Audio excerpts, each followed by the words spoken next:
সুধী দর্শক শ্রোতা, সালাম ও শুভেচ্ছা নিন।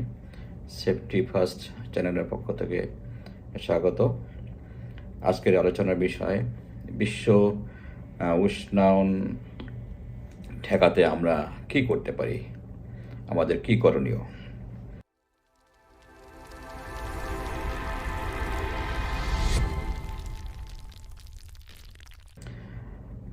আগেই বলেছি, পূর্ববর্তী এপিসোডে আলোচনা করেছি যে বিশ্ব উষ্ণায়ন কেন হচ্ছে, কারা দায়ী এর পেছনে। অবশ্যই আমরা দায়ী না, স্বল্পোন্নত দেশ বাংলাদেশের মতো দেশগুলো দায়ী না। দায়ী হলো শিল্পোন্নত দেশ, উন্নত দেশগুলো দায়ী। এর মধ্যে প্রথমে আসে চায়না। চায়না মোট গ্রিনহাউস গ্যাসের 30% বাতাসে বায়ুমণ্ডলে ছেড়ে থাকে। এরপরে ইউনাইটেড স্টেটস অফ আমেরিকা, তারা 13.4% গ্রিনহাউস গ্যাস বায়ুমণ্ডলে ছাড়ে। এরপরে আসে ইউরোপিয়ান ইউনিয়ন, তারা 8.4%-এর মতো গ্রিনহাউস গ্যাস বায়ুমণ্ডলে ছেড়ে থাকে। অতএব উন্নত দেশগুলো, শিল্পোন্নত দেশগুলোই কিন্তু এই বিশ্ব উষ্ণায়নের জন্য দায়ী, এটা স্বীকৃত। এটা একটা বৈশ্বিক সমস্যা, এটা বৈশ্বিকভাবেই মোকাবেলা করতে হবে এবং কিন্তু তাই হচ্ছে, সেটাই হচ্ছে। বিশেষ করে 90 দশকের মাঝামাঝি থেকে কিন্তু এই বিষয়টি বিশ্ব সংস্থার এই বিষয়টিকে সামনে নিয়ে এসেছে এবং বিশ্ব সংস্থা 90 দশকের মাঝামাঝি থেকে খুবই তৎপর।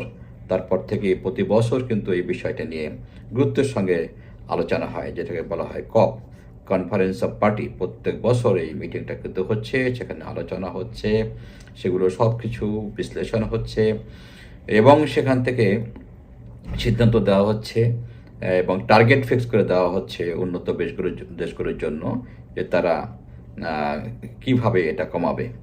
বর্তমানে যে টার্গেটটা সামনে আছে উন্নত বিশ্বের বা শিল্পোন্নত দেশের সামনে, সেটা হলো যে 2030 সালের মধ্যে বায়ুমণ্ডলে গ্রিনহাউস গ্যাসের ইমিশন 43% কমাতে হবে, আর 2035 সালের মধ্যে 60% এবং 2050 সালের মধ্যে 100% হ্রাস করতে হবে।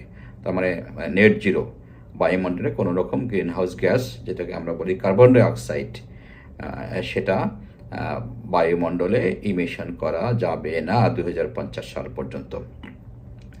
আর কি লক্ষ্যমাত্রা টার্গেট দেওয়া হয়েছে শিল্পোন্নত দেশগুলোর জন্য, সেটা হলো যে তারা ক্ষতিপূরণ দেবে। যারা বিশ্ব উষ্ণায়নের কারণে যেসব দেশ ক্ষতিগ্রস্ত হচ্ছে, বাংলাদেশের মতো দেশ যারা, তাদেরকে ক্ষতিপূরণ দিতে হবে। যেন ক্ষতিপূরণের জন্য একটা বড় একটা ফান্ড কিন্তু সেখানে জেনারেট করা হয়েছে, যেখানে প্রায় বছরে $100 বিলিয়ন মতো একটা ফান্ড আছে।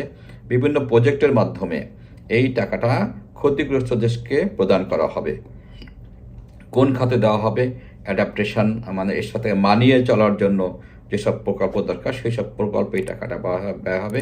আর হলো মিটিগেশন, পরিত্রাণ কীভাবে পাওয়া যায়, পরিত্রাণের উপায় কি, সেই পরিত্রাণের জন্য যে প্রজেক্টগুলো হবে সেখানেও তারা এই ফান্ডটা ব্যয় করবে প্রজেক্টের মাধ্যমে। তো এটা একটা হলো ক্ষতিপূরণ, আর একটা হলো যে তারা গ্রিনহাউস গ্যাসের নির্গমন ধীরে ধীরে কমাবে, টার্গেট 30, 35 এবং 2050 সালের মধ্যে। এখন প্রশ্নটা আসে, তাহলে আমরা দেখি তাহলে উন্নত দেশগুলো এটা কিভাবে কমাবে, কোন পলিসিতে, কোন অ্যাপ্রোচ নিলে তারা এই গ্রিনহাউস গ্যাস কমিয়ে আনতে পারবে, কার্বন ডাইঅক্সাইড গ্যাসের ইমিশন কমাতে পারবে। তার জন্য অবশ্যই তাদেরকে ফসিল ফুয়েলের ব্যবহার ধীরে ধীরে কমাতে হবে। ফসিল ফুয়েল কোনগুলো? আগে বলেছি, যেগুলো খনি থেকে উত্তোলিত যেসব জ্বালানি, সেটা হলো কয়লা এবং ক্রুড অয়েল, মিথেন গ্যাস, এগুলো খনি থেকে উৎপত্তি জ্বালানি, যাকে ফসিল ফুয়েল বলা হয়। এই ফসিল ফুয়েলে কিন্তু মূল কারণ গ্রিনহাউস গ্যাস উৎপত্তির পিছনে। তো সেই ফসিল ফুয়েলের ব্যবহার কমাতে হবে। কমিয়ে তারা কি করবে? ধীরে ধীরে তারা ফসিল ফুয়েল থেকে সুইচ করে তারা গ্রিন এনার্জির দিকে যাবে। গ্রিন এনার্জি কোনগুলো? সেগুলো হলো রিনিউয়েবল এনার্জি। রিনিউয়েবল এনার্জিকে বলা হয় গ্রিন এনার্জি। সেগুলো কি? সৌরশক্তি, 1 সৌরশক্তি, 2 পানির শক্তি হাইড্রো পাওয়ার, 3 বায়ু শক্তি উইন্ড পাওয়ার। এগুলোর ব্যবহার বাড়াবে। এগুলোকে বলা হয় গ্রিন এনার্জি এবং রিনিউয়েবল এনার্জি, নবায়নযোগ্য জ্বালানি, যেটা বারবার আসবে, কখনো শেষ হবে না। জীবাশ্ম ফসিল ফুয়েল যেটা বলি, সেটা কিন্তু একসময় শেষ হয়ে যাবে। এই যে কয়লা, এই যে ক্রুড অয়েল, এই যে বলছি মিথেন গ্যাস, এগুলো কিন্তু একসময় শেষ হয়ে যাবে। তখন কিন্তু আমাদের ওই দিকেই যেতে হবে, আমাদের সবুজ গ্রিন এনার্জির দিকেই যেতে হবে। তো যা হোক, উন্নত দেশগুলো কিন্তু কমিটেড যে তারা আস্তে আস্তে নবায়নযোগ্য জ্বালানির দিকেই যাবে এবং 2030-এর মধ্যে তারা নবায়নযোগ্য জ্বালানি 3 গুণ বাড়াবে। তারা শিল্প কারখানাতে নবায়নযোগ্য জ্বালানি ব্যবহার করবে। আর মোটর যানগুলো কী হবে? মোটর যান থেকে কিন্তু মোটর যান, এভিয়েশন, উড়োজাহাজ, এখানে কিন্তু এখন কিন্তু গ্যাসোলিন ব্যবহার হয়, ডিজেল, পেট্রোল ব্যবহার হচ্ছে। সেগুলোকে সুইচ করে আস্তে আস্তে ইলেকট্রিক গাড়িতে চলে যাবে, যে অলরেডি সেটা চালু হয়ে গেছে। ইউরোপের অনেক দেশে কিন্তু এখন আর, বিশেষ করে শহরের মধ্যে, তারা কিন্তু গ্যাসোলিন চালিত গাড়ি তারা অ্যালাউ করে না, রেগুলেশন করে সেগুলো বন্ধ করে দেওয়া হয়েছে। অবশ্যই সেখানে ইলেকট্রিক গাড়ি চালু হয়েছে এবং ইলেকট্রিক গাড়ি, হাইব্রিড গাড়ি বলে, ইলেকট্রিক গাড়ি কিন্তু এখন খুব পপুলার হয়ে গেছে ওয়ার্ল্ডে। অনেক দেশে কিন্তু এই গাড়িগুলো এখন ভালোই বেচা কেনা চলছে, মানুষ কিনছে।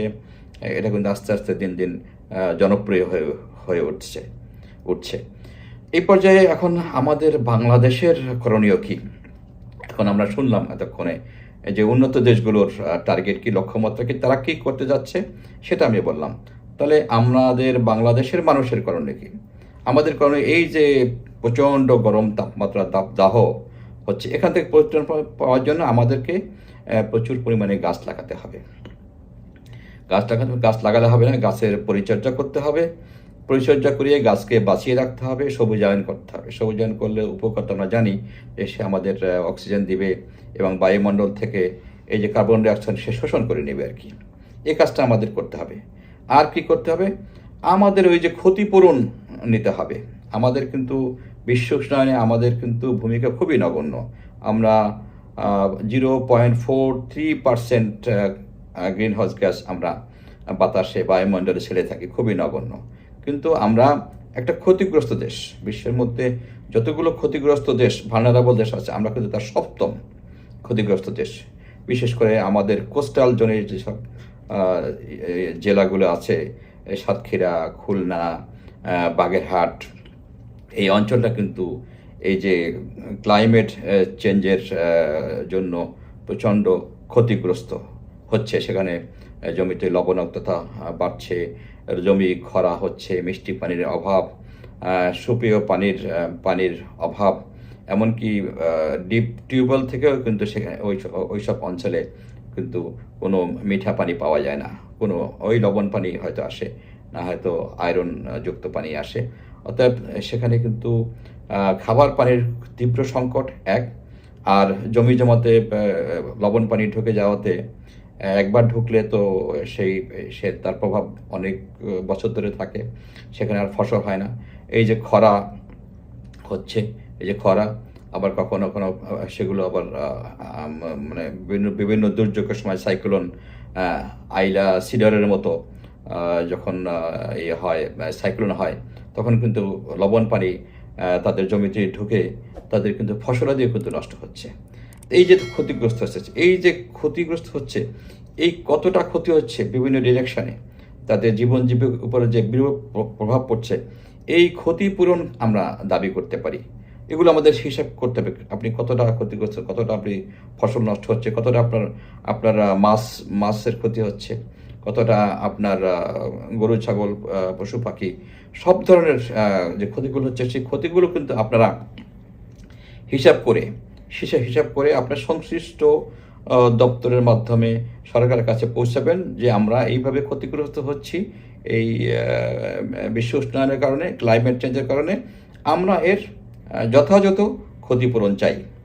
অবশ্যই সরকার বিষয়টি দেখবেন এবং সেটা বিশ্ব সংস্থা পর্যন্ত নিয়ে যাবে। প্রত্যেক বছর যে সভাগুলো হচ্ছে, যে কপ হচ্ছে কনফারেন্স অফ পার্টি, সেখানে তুলে ধরবেন যে আমাদের মানুষ, এলাকার মানুষ এইভাবে ক্ষতিগ্রস্ত হচ্ছে, আমরা এই ক্ষতিপূরণ আমরা চাই, ক্ষতিপূরণ ফান্ড থেকে আমরা এই অর্থ সহযোগিতা আমরা চাচ্ছি। এইটা আপনাদের কাজ, এই কাজটা করবেন। 3 নম্বরে একটা কাজ করতে পারেন আপনারা সামাজিক বনায়নের মাধ্যমে যে গাছপালা লাগাচ্ছেন, সেখান থেকে কিন্তু আপনারা একটা হিসাব করবেন যে আপনারা কতটা কার্বন ডাইঅক্সাইড বায়ুমণ্ডল থেকে বিযুক্ত করছেন, সেই হিসাবটা করবেন। তাহলে ওই কার্বন ক্রেডিট বলে একটা মার্কেটিং আছে, কার্বন ক্রেডিট, কার্বন ট্রেডিং, এগুলো কিন্তু খুব পপুলার হয়ে গেছে। আপনার ওই যে উন্নত দেশগুলোর অনেক সংস্থা, অনেক কোম্পানি কিন্তু আজকাল এই ধরনের ক্রেডিট ক্রয় করে থাকে এবং তাদের জন্য এটা বাধ্যবাধকতা আর কি।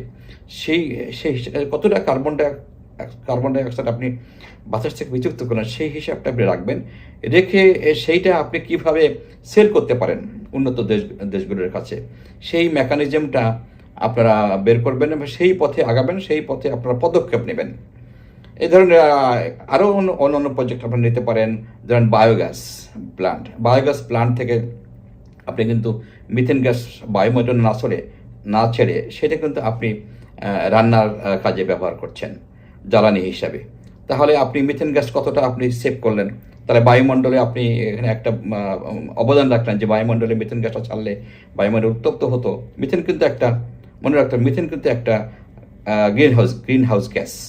তাহলে সেই হিসাবটা করবেন, সেখানেও কিন্তু আপনি কার্বন ক্রেডিটস আপনি ক্লেম করতে পারবেন যে আমি এতটা মিথেন গ্যাস আমি বাতাসে না ছেড়ে সেটা আমি জ্বালানি কাজে ব্যবহার করছি, আমি পরিবেশ ঠান্ডা রাখতে অবদান রাখছি। সেখানে কিন্তু আপনি কিন্তু কার্বন ক্রেডিট আপনি মার্কেটে বিক্রি করতে পারবেন। এই ধরনের প্রজেক্টকে বলা হয় ক্লিন ডেভেলপমেন্ট মেকানিজম, CDM। এই প্রজেক্টের আওতায় আপনার এরকম ছোটো ছোটো প্রজেক্ট আপনারা নিয়ে সেখান থেকে হিসাব করে দেখবেন যে কতটা আপনি কার্বন বায়ুমণ্ডল থেকে বিযুক্ত করলেন, সেই পরিমাণ কার্বন এর ক্রেডিট আপনি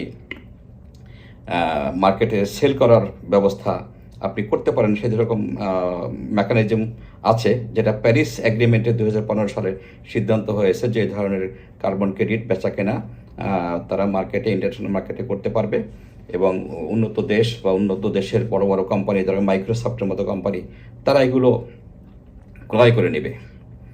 আর একটা হয়েছে আমাদের জীবনযাপন একটু গ্রিন চিন্তা করতে হবে। আমাদের নিজেদের জীবনযাপন আমরা যতটা রিনিউয়েবল এনার্জি ব্যবহার করতে পারি, আমাদের বিল্ডিংগুলো যে আমরা কনস্ট্রাকশন করতেছি সেগুলোকে আমরা গ্রিন বিল্ডিং হিসাবে আমরা চিন্তা করব, যাকে আমরা সাস্টেইনেবিলিটি বলি, গ্রিন বিল্ডিং কনসেপ্ট। যে আমরা এমনভাবে বিল্ডিং করব যেন সূর্যের আলোটা আমরা পাচ্ছি, আমাদের যেন ইলেকট্রিসিটি কম ব্যবহার করতে হয়। ইলেকট্রিসিটি যদি কম ব্যবহার করতে হলে কিন্তু আমাদের লাভটা কি, আমরা কিন্তু ওই যে বললাম যে ওই যে ফসিল ফুয়েলের ব্যবহার কিন্তু আস্তে আস্তে কমে আসবে, মিথেনের ব্যবহার কমে আসবে, কয়লার ব্যবহারটা কমে আসবে। তো আমাদের কিন্তু চিন্তা চেতনা, আমাদের প্রকল্প নির্বাচন, প্রকল্প ব্যবস্থাপনার মধ্যে কিন্তু green concept, green design, green technology, এসব বিষয়ে কিন্তু আমাদের চিন্তা করতে হবে, ওই লাইনে আমাদের কাজ করতে হবে। আমাদের জীবনযাপনের মধ্যে একটা পরিবর্তন আসবে। তাহলে সেক্ষেত্রে আমরাও কিন্তু বিশ্ব পরিবেশ উষ্ণায়ন হ্রাস করতে আমরা একটা পজিটিভ ইতিবাচক ভূমিকা পালন করতে পারি। তো আজকের এপিসোড এখানেই শেষ করছি। আপনাদের সাথে দেখা হবে পরবর্তী এপিসোডে। আপনারা আমার চ্যানেলটি সাবস্ক্রাইব করবেন, শেয়ার করবেন, কমেন্টে লিখুন যদি আপনাদের কোনো বিষয়ে জানার থাকে, আমি সেটা পরবর্তী এপিসোডে পরিষ্কার করে দেওয়ার চেষ্টা করব। আপনাদের সবার সুস্বাস্থ্য কামনা করে আজকের এপিসোড এখানে শেষ করছি। ধন্যবাদ।